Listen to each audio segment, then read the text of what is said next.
Estamos em mais um episódio Por Trás da Raquete com Júlia Fonte e dessa vez eu estou aqui com o Hugo Russo. Hugo, bem-vindo à MS Arena. Obrigado, Ju. Obrigado aí pela oportunidade de estar falando com vocês. Estou muito feliz de estar aqui também. O Hugo tem 29 anos, número 10 do mundo no beach tênis, com 6 títulos ITF, né, Hugo? Mas essa história no esporte, ela é muito antiga, né? E eu queria que contasse pra gente como foi a tua infância, porque hoje os teus pais muitas vezes até acompanham vocês nos torneios, trabalham com beach tênis, mas nem sempre foi assim. Na verdade, minha vida inteira ela foi sempre relacionada ao esporte, né? Eu sempre me vi fazendo alguma coisa, seja no início tênis, né? Que meu pai era professor de tênis. E quando eu tive meus 10 anos, 9, 10 anos, eu decidi que eu queria, super adulto, né? Decidi que eu queria jogar futebol. E quando foi com 12 anos eu saí de casa e aí vivi minha vida inteira no futebol, né? Então eu tive a minha infância mais relacionada ao tênis, né? Devido à influência do meu pai e da minha mãe. E quando começou a entrar na adolescência ali, eu já saí de casa para jogar futebol. Mas o teu pai era professor de tênis. Meu e pai a tua mãe ficava cuidando de vocês? Na verdade, sim, ela trabalhava como personal trainer, né? Mas ela também jogava tênis, então sempre foi. Eu lembro da época, sei lá, dos meus... Não vou saber exatamente a idade, mas meus 8, 9 anos ali, eu lembro que a sala da minha casa era uma academia. Sério? Então, minha mãe, ela dava aula dentro de casa, né? Então eu lembro que na nossa casa a gente não tinha sala de TV, nem sala de jantar. A gente tinha uma cozinha, que tinha uma mesa dentro que virou nossa sala de jantar também, e os quartos, porque a sala era o escritório da minha mãe. Da tua mãe. Exatamente. Então o contato com a atividade física e esporte... Sempre foi. Desde a barriga da tua mãe, provavelmente. Exato. Eu nunca tive essa dúvida de, putz, o que eu vou fazer, principalmente depois que eu parei no futebol, né? Eu sabia que ia ser alguma coisa com esporte. Não sabia onde e o que, mas sabia que era com esporte. Então, e como tu já mesmo mencionou, tu saiu de casa com 12 anos.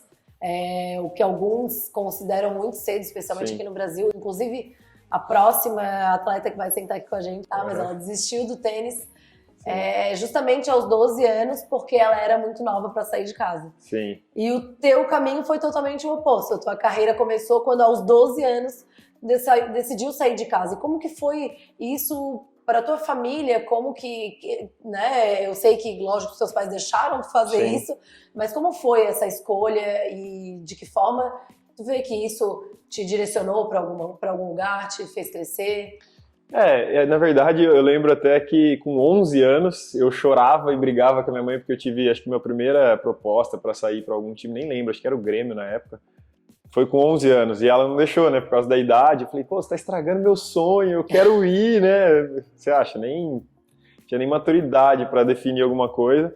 Mas eu sabia que eu queria ir. Eu queria sair, eu queria ir. A gente tem muito essa visão do jogador de futebol, né, da TV, que é completamente fora da realidade, completamente fora, não cheguei nem perto disso. E foi assim, foi uma experiência muito boa na minha vida, muito, muito boa, me amadureceu demais. Passei alguns perrengues difíceis, assim, mas que eu vejo que foi realmente o que me fez crescer, que me fez amadurecer. Eu vejo que eu tive um amadurecimento muito cedo, né? Principalmente quando eu conversava com meus amigos da cidade, eu via que eles estavam numa pegada ainda, pô, quero festa, quero curtir, eu já estava, não, preciso treinar, preciso dormir, preciso tal. Então, assim, eu vejo como um saldo super positivo, mesmo não chegando aonde eu gostaria de ter chegado no futebol. Olhando com calma, eu vejo que foi realmente uma experiência muito boa para mim. Sim, com certeza. Como é para ti, apesar de ter saído de casa com 12 anos, qual é o teu sentimento por ser irmão mais velho? O que isso representa para ti? Pra mim é uma responsabilidade. Eu vejo como uma responsabilidade, mesmo o Gustavo parecendo mais velho, né? Essa piada não pode faltar nunca. Mas assim, eu sei que os meninos se inspiram muito em mim, eles me enxergam realmente como um exemplo. Então, pra mim é importante ser um bom exemplo, né? Pra eles. Eu tento fazer seja na minha vida social, na minha vida profissional, eu tento sempre seguir uma linha de respeito, enfim, de fair play dentro de quadra, de algumas coisas, porque eu tenho certeza que isso respinga neles, né? Então, para mim é muito importante. O Guto também é um moleque que eu sei que agora está nessa transição de criar confiança nele, é um cara que se identifica muito comigo, você vê que ele faz até algumas coisas, fala, nossa, sou eu ali, alguns anos atrás, tipo, é até engraçado. Inclusive a gente vai jogar em Indaiatuba agora junto. O meu primeiro título ITF foi com ele, não sei se eu já tô dando spoiler, se a gente ia falar sobre isso, mas... Pode ficar à vontade de falar. Meu primeiro título ITF foi com ele, então assim, mais isso, eu vejo muito como uma questão de uma responsabilidade de servir de bom exemplo para eles, assim, porque eu sei que muitas coisas eles copiam. Com certeza. Apesar de tu ter saído de casa com 12 anos, quando tu saiu de casa e nunca mais voltou, né? Sim. Com 12 anos, o Guto tinha só 4. E mesmo assim, tu és uma inspiração para ele e para o Gustavo. Sim. Então eu queria te mostrar um videozinho. Ah, pronto. Agora me pega, agora eu começo. Por mais que a galera queira agradar ele, perguntando quem é o mais velho, todo mundo sabe que ele é velho, que ele é bem mais velho que eu.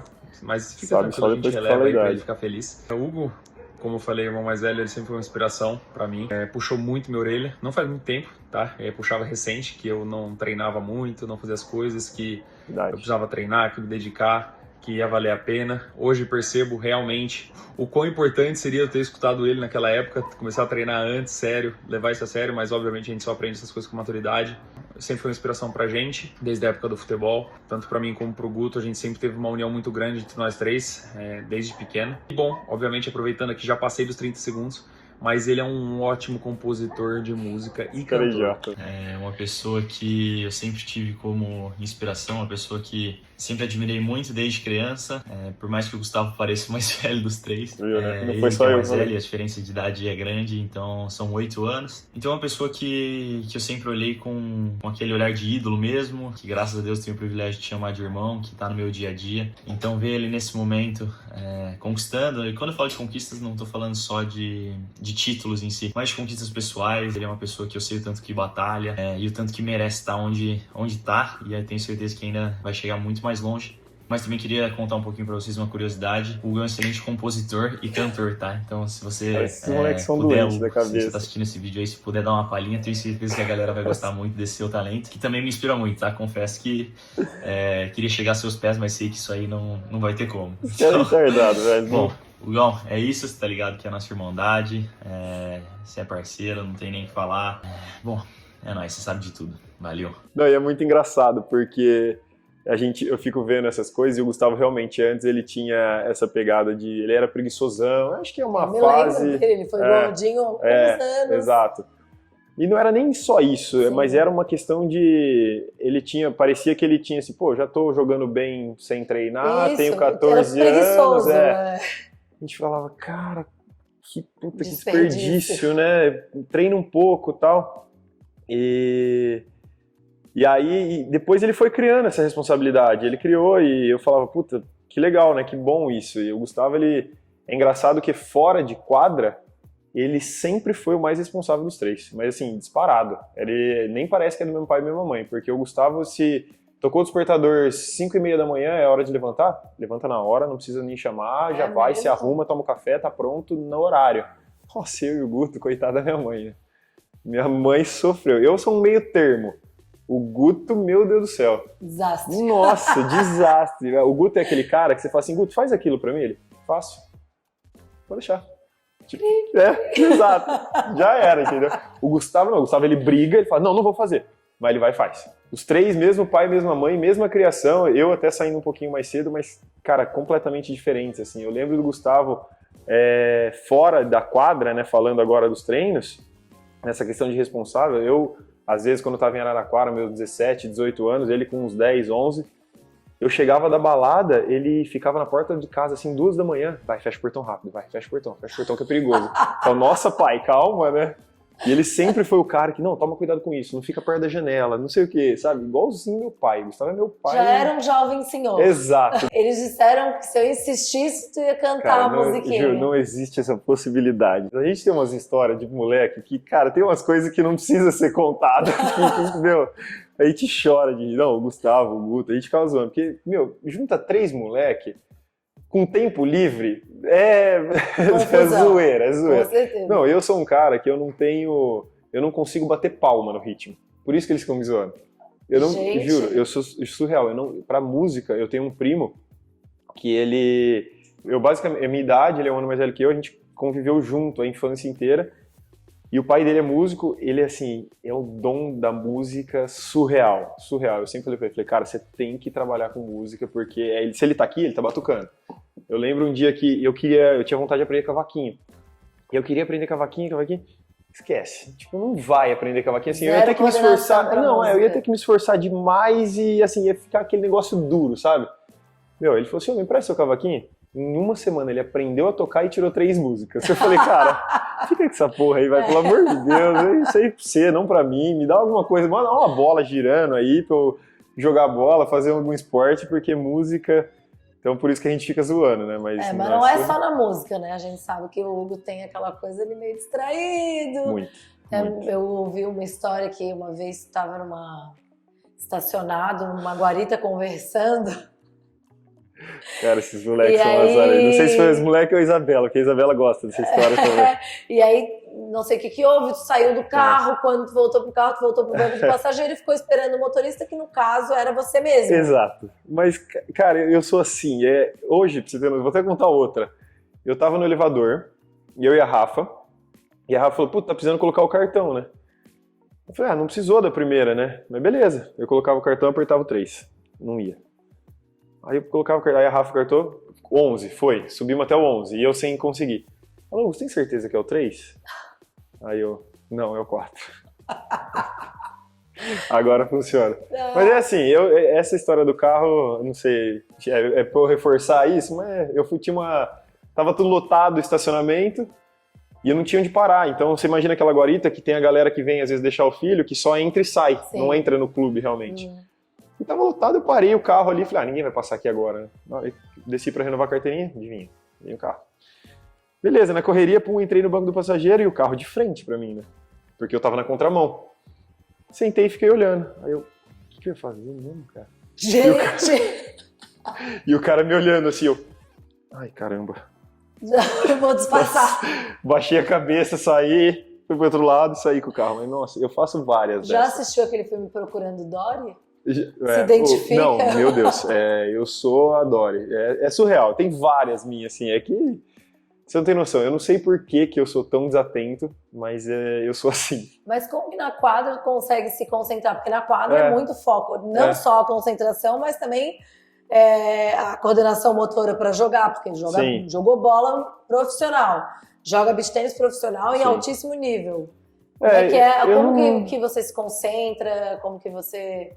Então, percebe fluir, né? Eu acho que, primeiro que isso é uma coisa que prende minha atenção, porque são coisas que eu quero fazer, né, que eu gosto de fazer, que eu tenho uma paixão nisso.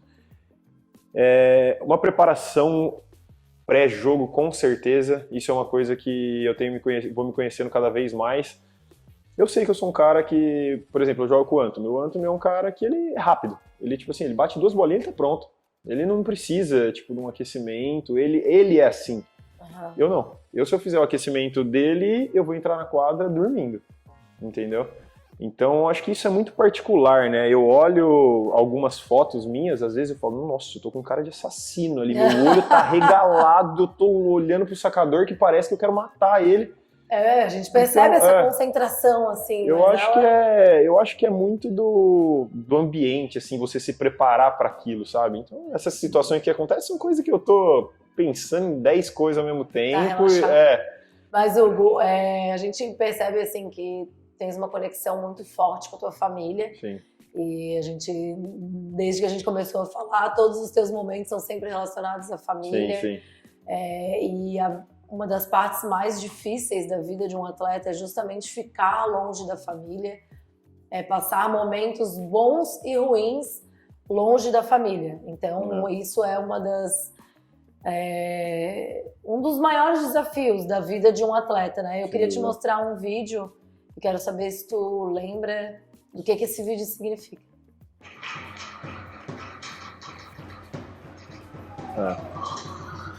Esse aqui foi um momento bem difícil para mim, porque eu estava bem em Portugal e lembro que eu estava indo para o jogo e eu recebi a notícia que minha bisa tinha falecido, né?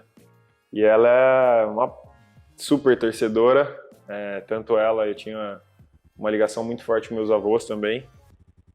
E meu pai fala até hoje de um gol de bicicleta que eu fiz na casa do meu avô. Então, assim, realmente eles tinha uma pegada, né, muito forte com eles, né? Mas esse dia foi um dia de sensações estranhas, assim, porque eu precisava agarrar uma oportunidade no futebol, que eu estava bem, que eu estava vivendo uma experiência na Europa pela primeira vez. E lá a gente nesse time tinha algumas regras do campeonato que não podia jogar tantos estrangeiros ao mesmo tempo, acho que só podia ir 6 pro jogo. E eu tava sendo relacionado, então assim, não dava pra tipo, minha bisa morreu, não vou jogar, tô mal. Então, assim, eu tinha meus amigos próximos lá, os brasileiros, e me apeguei nisso e consegui tirar energia. Foi quando eu fiz meu primeiro gol lá em Portugal. E lembro que foi um momento importante, assim, porque consegui tirar de uma situação difícil uma coisa legal, né? Uma coisa positiva, né? Consegui canalizar isso em coisas boas. Mas eu tenho muita saudade dela, dos meus avós, e meus avós também têm relação muito forte comigo no esporte, né? Meu avô, o pai da minha mãe com basquete, o pai do meu pai com futebol, com tênis. São situações difíceis pra mim ali de conversar, assim, mas foi... Lá em Portugal, então, o momento mais desafiador foi esse de... Em Portugal, falando de futebol, foi um dos momentos menos desafiadores, assim, pra mim. É mesmo? Porque lá em Portugal, assim, tinha saudade da família, mas ao mesmo tempo tinha uma estrutura muito boa. Então eu tava morando bem, eu tava comendo bem, eu tava treinando bem, né? Eu lembro que nessa época foi a época que eu mais ganhei peso, tanto que eu tava treinando, de rotina, porque eu não voltava para casa no final de semana, então a rotina seguia no final de semana, né? Então, profissionalmente, para mim, claro, teve as dificuldades, mas no Brasil eu passei piores. Passei bem piores. Mas de toda forma, a Isa foi lá te buscar, então. Cara, a Isa, essa história... Eu tinha 1 ano de contrato lá, né? E quando eu fui, eu falei, eu não vou conhecer Portugal, vou guardar meu dinheirinho aqui, porque eu ganhava muito pouco lá, né? Eu ganhava coisa de tipo 200, 300 euros por mês, que era uma ajuda, porque o meu salário, eu era emprestado do Bragantino. Eu não era fixo do clube lá. Então eu recebia em real. Então ficava o dinheiro em real e eles me davam, pagavam meus custos e me davam um negocinho pra eu viver no mês. Eu falei, eu tenho comida de graça, eu tenho moradia, tenho tudo de graça, eu não vou ficar gastando esses 300 reais, vou esperar a Isa chegar, porque a gente tinha combinado, né? Eu fui em agosto, se eu não me engano, em dezembro, ela ia pra gente passear e falei, eu vou conhecer junto com ela, né? Porque eu não vou conhecer sozinho, depois vou de novo com ela. Cara, um perrengue, não sei se ela falou isso já, mas ela ficou presa na imigração. Ela ficou presa na imigração, coisa de 7 horas, 10 horas, nem lembro quanto tempo ficou. Mas foi um negócio surreal. A polícia me levou pra dentro do aeroporto junto com ela, a gente ficou preso dentro do aeroporto. Aí os diretores do clube, eles enviavam uma carta falando, né, tá indo visitar o atleta do clube. Então pode liberar, que não vai ficar por aqui, né, só tá vindo visitar e vai embora. Prenderam ela porque chegou lá e falou, tô vindo visitar o Hugo. E não tinha nada do Hugo na imigração, eu tava ilegal no país. E eu não sabia, porque normalmente quem cuida são os diretores do clube, né, da papelada, dessas coisas, a gente só joga. Eu falei, aí liga o policial pra mim. Falei, cara, você tá ilegal aqui. Eu falei, como assim tô ilegal aqui, né? Não tô nem sabendo, né? Não, vem aqui. Entrei lá dentro da imigração no aeroporto. Nisso os caras do futebol já começaram a mudar, falaram, não, a Isabela veio fazer teste no futebol feminino. Nossa! Sim, a Isabela fazer teste de futebol feminino. Só o chassi do grilo. Vai fazer teste aonde? Não esquece. Aí, na hora que o policial ouviu, ele falou, cara, você tá de brincadeira. Aí ele já falou, né? Aí eu falei, Hugo, eu já sei que eles sempre fazem isso.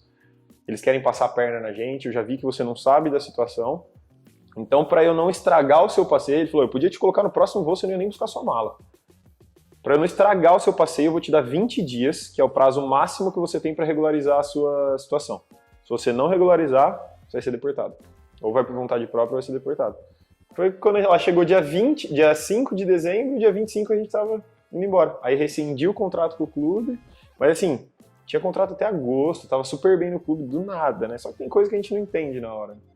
Aí voltei, joguei no... Mas depois a vida vem e mostra um monte de situação. Assim, hoje eu sou muito grato por ter acontecido isso, porque já estava mais do que na hora de parar com o futebol, eu não estava aguentando mais mentalmente. Foi nesse momento que você parou o futebol? Não, eu voltei, e nesse momento eu estava muito bem, e eu tive alguns altos e baixos antes, né, contratos curtos e tal, mas nesse momento eu estava num momento muito bom.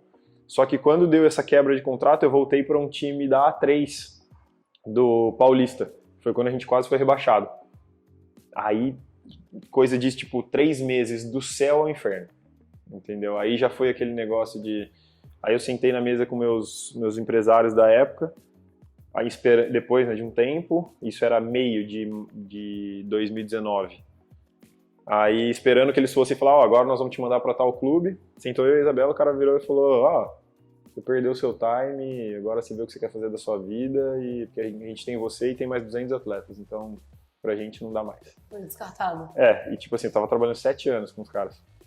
E aí eu fiquei meio sem entender na época, mas tipo, um pouco de raiva assim, sabe?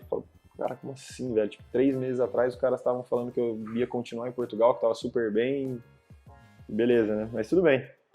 E foi quando eu falei, quer saber, eu não aguento mais. Eu vou pro beach tênis, o beach tênis não era o que é hoje.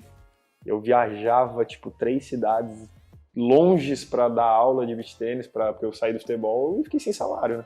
Fiz um acerto com os empresários, eles acertaram, foi o que eu consegui viver ali por uns 3 meses, e depois eu precisava fazer alguma coisa. Foi quando... Mas aí nesse período, foi morar onde? Fui pra casa dos meus pais. Aí eu voltei pra casa dos meus pais, eu tava com 24.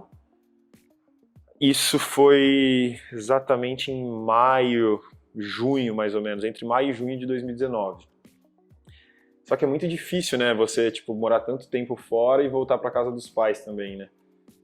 Então eu tinha alguns alunos em Araraquara, Ribeirão Preto, só que eu sabia que o negócio em Campinas estava ficando bom e tal. Eu tinha coisa de, tipo, 10 alunos em Araraquara, e aí eu ia para Ribeirão Preto, tinha mais uns 15, então eu ficava fazendo as 2 cidades. Foi quando eu recebi uma proposta de Sorocaba. Então eu morava em Araraquara, pegava 3 horas de carro para Sorocaba, dava aula segunda, depois do almoço, dava aula terça o dia inteiro, quarta de manhã. Parava em Campinas na quarta de manhã para almoçar e treinar com a galera. Quarta noite eu chegava para dar aula em Araraquara. Quinta eu ia para Ribeirão Preto. Sexta eu voltava para Araraquara para dar aula. Então, tipo assim, era uma loucura. Eu dava aula... Às vezes nessas viagens aí no carro, a Isa ficava contigo no telefone. Não, às vezes, todas. Eu ligava para ela. Eu sou tão ruim de música que eu ligava e falava, não vou nem ouvir música, eu vou falar com a Isa. Eu ficava conversando, colocava o celular aqui e ia dirigindo. Teve até, já aconteceu acidente, eu na estrada, vai bater. Bateu. E ela ouvindo tudo. Nossa, foi desesperador. Mas, tipo, ela vinha conversando comigo, mas isso até de antes, viu, Ju? Da época de futebol. Eu tava, tipo, eu ia pro Linense em 2017, ela ia 2, 3 horas. Eu falei, maluca também, né? Tava muito apaixonada, porque fica 3 horas depois falando de tanto nada. tempo enrolando, sendo enrolada, e a hora que foi. Ela falava pra mim, não tenho sonho de casar. Eu acreditei, eu fiquei 10 anos namorando, até que eu cheguei em casa um dia, ela tava pesquisando a viagem de lua de mel, eu não tinha nem pedido ela em casamento ainda. Falei, opa, acho que agora tá na hora. Acho que tá na hora. A gente já teve essa conversa, né? Mas eu acho que um dos momentos, pelo menos o que as pessoas relataram pra mim, e eu pude participar, um dos momentos mais felizes da tua vida, foi o teu casamento. Cara, foi um momento que a gente reuniu, vocês reuniram os amigos, o beach tênis, felicidade, amor, família. Foi um momento muito especial. Cara, teve calça rasgada, mas a gente deixa esse assunto para outro dia. Meu Deus, teve muita coisa boa nesse casamento. Mas teve muito uma relação assim, a gente percebia que, além do amor de vocês transbordar, o carinho, a amizade das pessoas também estava transbordando essa energia. Sem dúvida. Eu lembro que o Vini falava pra mim, ele falava, cara, vai ser o dia mais feliz da sua vida, tipo, você vai curtir isso, porque a galera tá lá pra prestigiar vocês, e assim, eu só tive noção quando realmente aconteceu, porque a Isa, ela falava, né, não tenho sonho de casar, ela não queria nem fazer festa, ela queria viajar, pegar esse dinheiro, porque, pô, realmente é muito dinheiro que a gente gasta numa festa. Mas eu falava, cara, vamos fazer essa festa porque vai ser um negócio inesquecível, e realmente foi. Então a gente colocou um propósito que a gente ia levar quem a gente queria, a gente não ia ficar preocupado, vou levar família que não vê há 10 anos, não sei o quê. Porque a gente estava realmente com a grana curta, era aquilo, e falou, não, a gente quer que esteja lá, que tá com a gente. E tipo, eu lembro que eu falava assim, não, eu não vou chorar. Eu não vou chorar. Na hora que começou a chegar o primeiro convidado, eu comecei a chorar. Não foi nem quando eu vi a Isabela. A hora que eu vi a Isabela, já tava minha cara. Não, e tem uma... Nossa, a hora que ela entrou, eu tava chorando tanto que caiu um ranho no meu nariz. Bastidores. Cara, eu juro. E eu, ai, caramba, não sabia se eu chorava, se eu me limpava, cara. E eu tava assim, foi muito legal. Pra mim foi muito especial, assim, eu falei pra Isa, eu falei, cara, lua de mel a gente faz quando a gente tiver 3 anos de casado, mas vamos fazer essa festa. E ela fala também, fala, foi a melhor coisa que a gente fez, foi muito legal, foi tipo... Isso é uma coisa que eu não esqueci, pra você ver como foi bom. Minha cabeça Então, vim aqui hoje pra falar um pouquinho aí com o Gão, né? Queria falar que eu fico muito feliz e emocionada de lembrar aí da nossa trajetória, que as pessoas veem a nossa vida hoje em dia, acham que é só um mar de rosas, mas já passamos perrengues aí juntos. Eu e o Hugo, a gente começou a namorar, a gente tinha 18 anos. A gente era bem novo. Só porque ela me enrolou. Ele já morava longe, sempre morou fora. E a gente tinha que passar por cima aí de todos os perrengues, porque ele jogava futebol, então ele dormia nos alojamentos. Era bem difícil, não tinha onde a gente ficar. Ficamos bastante de favor na casa de várias pessoas aí. Eu lembro muito também da época que o Hugo ia viajar muito. Então ele não queria ficar pegando estrada, era difícil. E eu ligava pra ele e falava com ele por horas. Ele morava em Santos, eu falava com ele por 3 horas no telefone, pra ele não dormir, pra ele conseguir tranquilo. Muitas viagens de perrengue, Airbnb com barata. Só problema, pegar busão de madrugada, perder busão. Mas me emociona demais em lembrar que a gente conquistou muitos sonhos juntos. Por toda essa parte difícil que a gente passou. A gente passou muita coisa feliz juntos também. Vai fazer 11 anos que a gente tá junto, então deu pra viver bastante coisa. Pra quem não tinha onde ficar, ficava de favor na casa de todo mundo. Hoje, graças a Deus, a gente tem nossa casa, a gente conseguiu comprar. Então é uma vitória, assim, incrível pra nós dois. É uma coisa que emociona a gente demais, foi ter conseguido comprar nosso apartamento também, viver junto. Graças a Deus a gente é muito grato, a gente fala isso todo dia, que a gente vive viajando junto, a gente faz as mesmas coisas. Então um se entende, a gente já passou coisa muito pior juntos. Fica aqui toda a minha gratidão, felicidade pelo Gão. Só quem conhece ele sabe a pessoa que ele é. E é um menino realmente de ouro mesmo. Queria deixar esse beijão aqui, esse vídeo pra ele. Vamos ficar por muitos anos ainda juntos também, hein? Beijo, gordo. Essas coisas a gente fica... às vezes eu fico pensando, né? A gente esquece, né? Hoje a gente tá vivendo um sonho realmente que a gente tá vivendo, por isso que eu falo que às vezes a gente não entende, né? Quando sai do futebol, vai pro beach tênis. Mas é verdade essas coisas que ela fala, tipo, a gente passou cada uma aqui, tipo assim... de verdade, eu não sei como ela aguentou ficar comigo. Tipo, eu levava ela pra uns alojamentos, umas coisas e não fazia sentido, sabe? Só realmente fazia porque ela queria estar junto.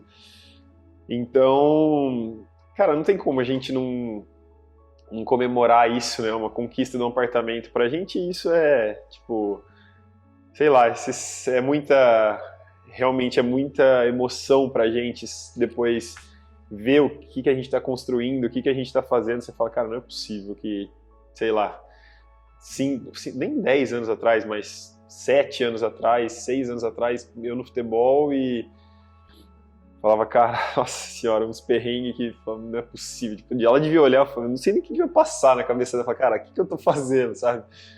Mas, cara, ela é muito parceira, eu sou muito grato, assim, por ter essa menina do meu lado, porque ela é foda, ela é muito foda.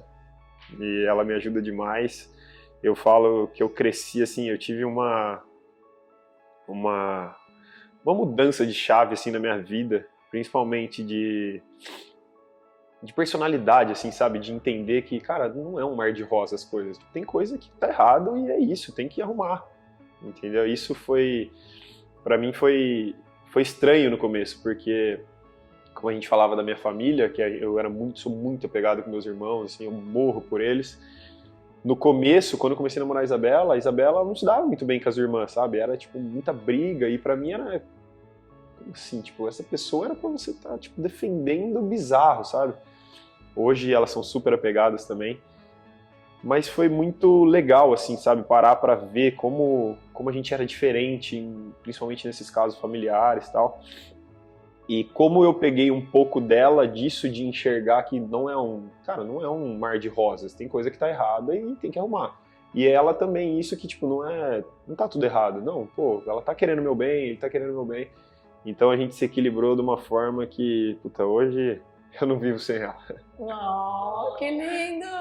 Então, aproveitando que a gente tá falando aí da Isabela, eu queria que falasse um pouquinho mais sobre essa relação de vocês, porque, como a gente falou mais cedo, a vida de um atleta ela é muito difícil pelas renúncias, né, das pessoas que a gente ama, de estar longe, mas o fato de ela estar perto de ti hoje, ter a mesma profissão, vocês poderem compartilhar dos mesmos sonhos, das mesmas frustrações, das mesmas dificuldades, como isso te ajuda?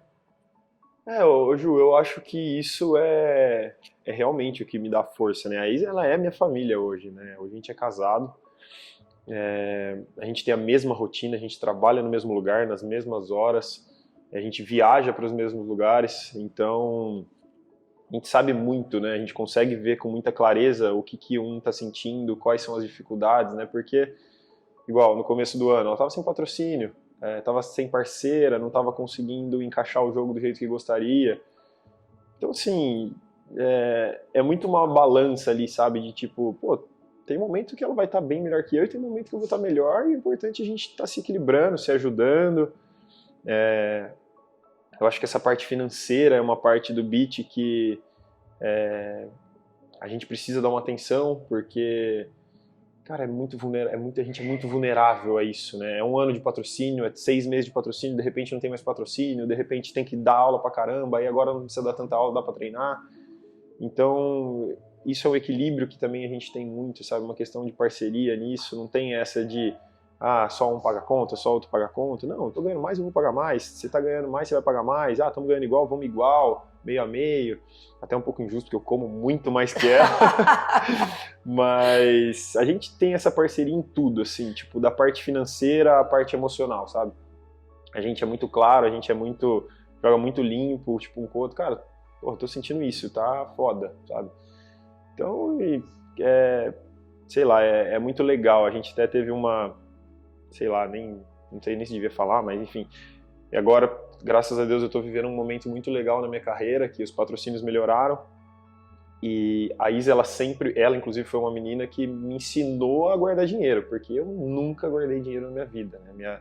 Minha cabeça era, o que ganha eu não posso gastar mais, mas eu não preciso guardar. Tipo, nunca tive esse pensamento. E ela, tipo, no começo do namoro, eu brinco com todo mundo. Eu falo, ela me cobrava R$2. Tipo assim, me emprestou, ela cobra R$2 depois. Então, assim, ela era super regrada, né? E, pô, chegou um momento agora que eu falei, cara, tipo, eu tô ganhando bem, deixa eu arcar mais com as contas, né? E ela se sentia mal com isso. Falou, cara, pra mim é gostoso isso. Tipo, eu tô cuidando de você também, sabe?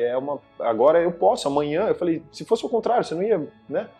Aí ela, com certeza. Eu falei, então pronto, acabou, não tem o que discutir, sabe? Então, pra mim, o nosso ponto forte é essa parceria, sabe? Tipo, não tem essa pra mim ou pra você, não, é pra gente. Tipo, vamos fazer isso vai ser bom e já era. De fora a gente percebe, assim, um relacionamento muito leve, é óbvio que todos os casais têm, sim, como qualquer relacionamento entre humanos, né? Exato. Seja de trabalho, seja casamento, irmãos, todo mundo tem É importante você falar isso também, porque eu tô falando as coisas boas aqui, a galera acha que não, gente, não é isso que eu tô querendo passar, tá? Não é essa, é que realmente essa parceria eu gosto de frisar, porque pra mim é importante, mas é óbvio, mas é o que a gente percebe, assim, que vocês são muito parceiros. Sim. Eu acho que essa é a palavra. A gente Sim. vê uma parceria muito grande.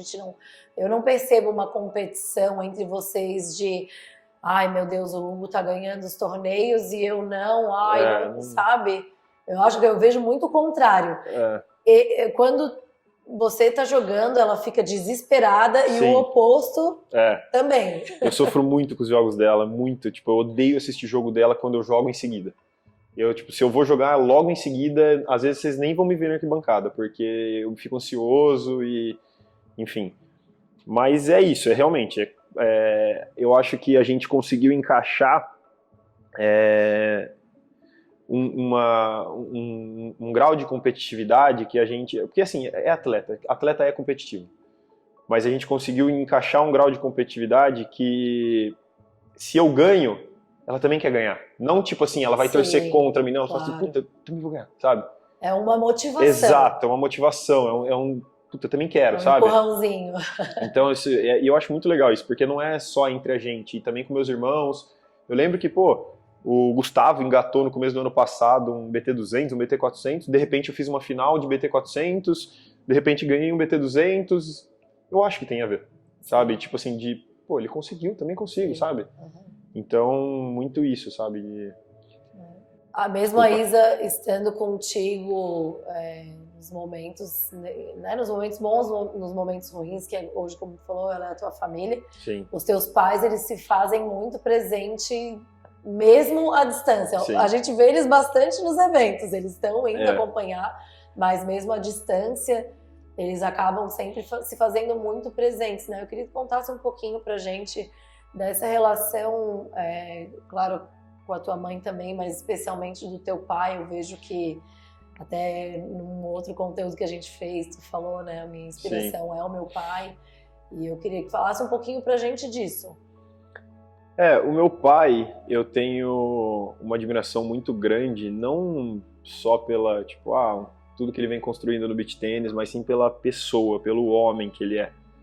Pelo respeito que ele tem com as pessoas, assim, algumas coisas, eu acho que ele é uma pessoa tão boa que eu até brinco com ele, cara, às vezes você é tonto, assim, com as pessoas, porque eu já vi casos, vou dar um exemplo bobo, mas eu lembro de uma situação que ele apresentou uma fotógrafa para um cara e o cara deu um calote na fotógrafa.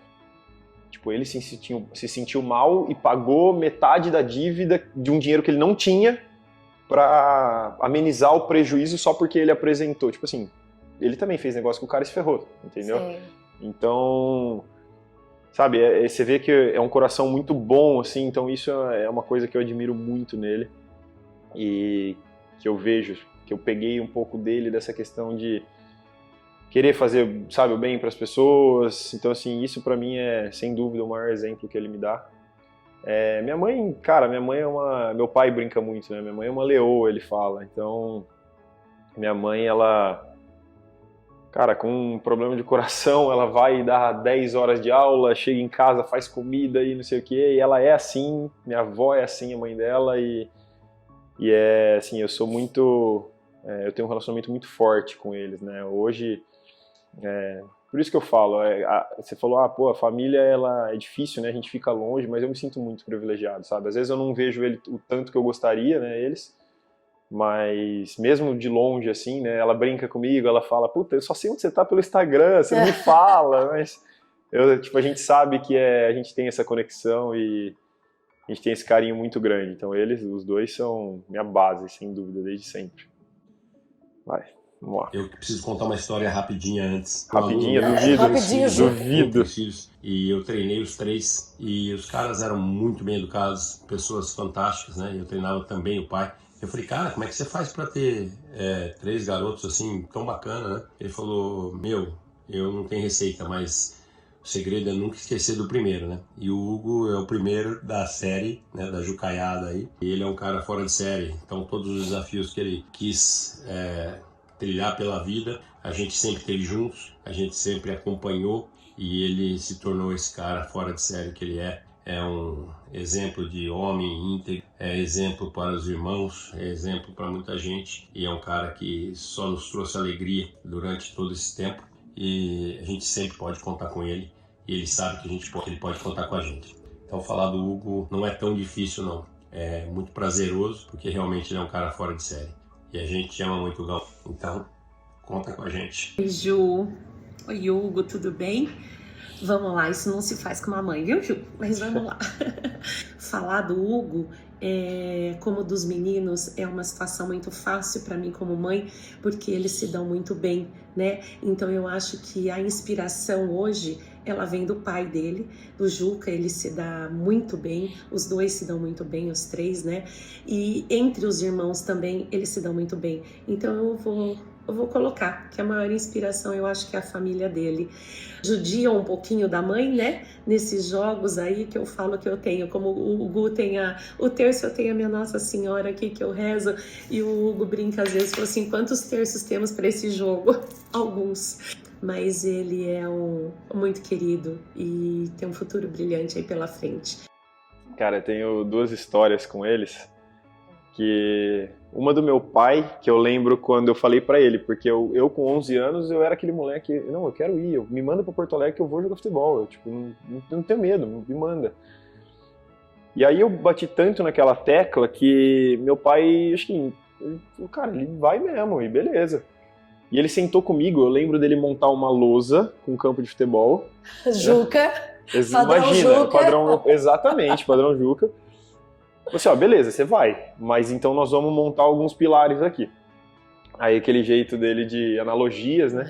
Ó, goleiro é Deus. Você não joga sem goleiro. Tipo, Deus, você vai seguir a sua religião, você vai buscar isso, não deixa de buscar, tal. Aqui na zaga, tal. Família, aqui é família, aqui sou eu e sua mãe, conta com a gente vai estar aqui porque precisar, tal. No meio campo vai ser artes marciais, quero que você aprenda uma defesa pessoal, não sei o que, música, um hobby, sabe? Ele foi montando um time de futebol com valores que eram importantes de eu seguir, sabe? E tipo, hoje com uma cabeça de mais velho vendo, eu falo, cara, ele não ia me segurar em casa. Então assim, ele conseguiu uma forma de realmente me mostrar o que era importante, sabe? Tipo, porque, cara, eu tava indo pro meio de uma molecada que eu não fazia ideia quem era, ele não fazia, ele não sabia as influências, não sabia nada. Como que ele ia me manter ali na linha, sabe? Então, acho que não tinha outra forma, não sei, mostrar e confiar. E isso foi uma coisa que eu guardei. Eu falava, caraca, porra, realmente isso foi foda, assim, sabe? Isso é genial. Genial. Ele conseguiu uma forma lúdica de mostrar pra uma criança, Sim. porque 11 anos, é um moleque. Tipo assim, ó, isso aqui que você precisa ter como base, entendeu? Mas foi tão importante que tu lembras até Lembro hoje. até hoje, com a memória de maluco que eu tenho, né? Então você imagina como foi importante. E com a minha mãe eu tenho uma história engraçada também. Eu tava jogando com o Baran em Garopaba, e eu lembro que a gente tava jogando contra Diogo e Buemo, nas quartas ou semi, um jogo super duro, os meninos jogando pra caramba. E eu lembro que eu tive um game importante, e minha mãe, ela sempre fica, tipo, eu olho pra ela, eu sei que ela tá, tipo, ela não tira o olho, sabe? Ela tá, tipo, rezando, ela tá... Cara, eu tava sacando, eu não conseguia sacar. E eu tava sacando bem, assim, tipo, vinha de uma temporada sacando bem. E eu não tava conseguindo sacar, o vento tava horrível, o sol tava me atrapalhando, tava tudo me atrapalhando, não tava confortável. Um game de 15, 0,40, caiu uma bola perto da minha mãe, assim. Cheguei perto dela e falei, por favor, faz uma resinha pra eu ganhar esse game. Falei isso, e saí. Eu olhava pra ela, tava assim, assim 30, 40, 40 iguais. Eu sei que o 40 iguais eu joguei um absurdo e, tipo, na hora que eu já saio, o Baran, ele tá parado assim, ó, ele nem rela na bola, eu não quero nem saber dele, eu já olho pra minha mãe e falo, você, e ela assim, ó, rezando, e puta, depois ele foi um game super importante pra gente ganhar aquele jogo. Então eu brinco sempre com ela, falo, e aí, quantas bolinhas tem do terço ainda? Ela fala, eu vou ter que rezar 3 terços, tem seus irmãos, tem muito terço pra eu rezar já. Então a gente brinca mesmo disso, é muito engraçado. Como é importante seguir esses valores que tu recebeu desde pequeno, né? E eu fico até emocionada porque eu conheço vocês também, né? A gente tem um relacionamento um pouco mais próximo e eu vejo como a família de vocês é uma família unida, é uma família bacana. Sei que ainda não é hora, mas daqui a pouco vai vir o Guinhos ou Izinhas aí para continuar esse ciclo lindo. Quero te parabenizar por tudo que tu vem conquistando, mas principalmente pela pessoa que tu é. porque quem te conhece, como a Isa falou, quem te conhece sabe, tu é uma pessoa incrível. E para finalizar, eu queria te ler uma mensagem. É difícil ser um atleta. É difícil treinar, treinar, treinar e perceber que ainda falta muito. É difícil enfrentar a torcida adversária e ainda mais difícil enfrentar uma contusão. É difícil encontrar fôlego em certos momentos e é muito difícil encontrar quem te dê fôlego. É difícil perder e é difícil vencer. Mas para um atleta, só uma coisa é mais difícil: não ser atleta. Parabéns. E eu espero que tu continue sendo atleta e dando muita alegria aí para o Brasil por muitos anos. Obrigado, Ju. Obrigado pela oportunidade. Bom, queria não só agradecer, mas também parabenizar você pelo trabalho, que eu estava lá em Dubai também quando você começou com as lives. A gente talvez despretensioso, né? E hoje super bem. Então queria te parabenizar também, te agradecer. E é isso. Estou muito feliz de ter participado. Espero que tenham próximos. Desejo sucesso aí ao canal.